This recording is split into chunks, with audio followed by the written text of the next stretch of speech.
Medical news from JAMA Cardiology. Progressive dyspnea after mitral valve replacement. A 58-year-old woman with a mechanical mitral prosthesis who reports a 2-week history of worsening exertional dyspnea raises immediate concern for prosthetic valve dysfunction, a complication that carries a high risk of morbidity and mortality if missed.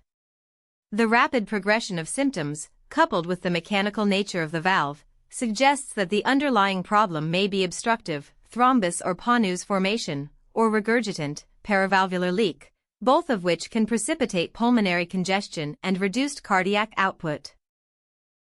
Prompt identification of the cause is essential because therapeutic options range from urgent anticoagulation or thrombolysis to surgical reintervention, and delays can lead to irreversible right heart strain or embolic events. Mitral prosthetic valve disease remains a significant clinical challenge despite advances in surgical techniques and anticoagulation management. Mechanical valves confer durability but require lifelong anticoagulation, and the incidence of clinically significant valve thrombosis varies from 0.5% to 6% per year, with higher rates in the mitral position. Paravalvular leaks occur in up to 5% of cases and may be underdiagnosed because symptoms often overlap with heart failure from other causes. Historically, the diagnostic workup has been fragmented, leading to inconsistent use of imaging modalities and delayed treatment. Recent guideline updates and multicenter registries have sought to clarify a stepwise algorithm that integrates clinical assessment, laboratory monitoring, and multimodal imaging to expedite diagnosis and guide therapy. The article in Focus synthesizes data from a prospective, multicenter cohort of 1,214 patients with mechanical mitral valves who presented with new or worsening dyspnea over a 5-year period.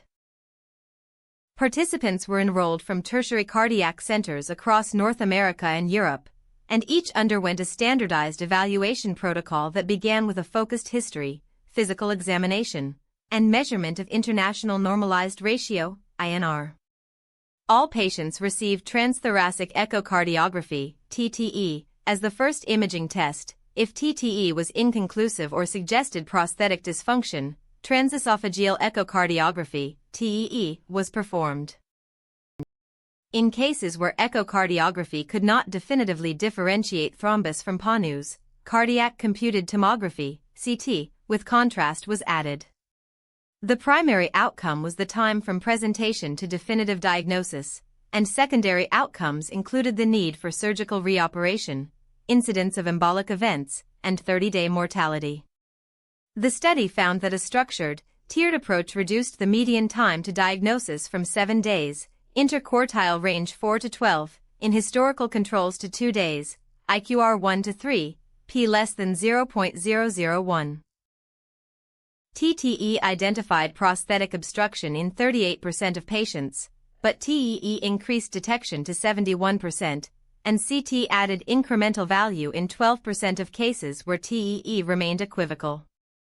Overall, 22% of the cohort was diagnosed with valve thrombosis, 15% with pannus overgrowth, and 9% with significant paravalvular leak. The remaining cases were attributed to non-prosthetic causes of dyspnea such as pulmonary hypertension or anemia.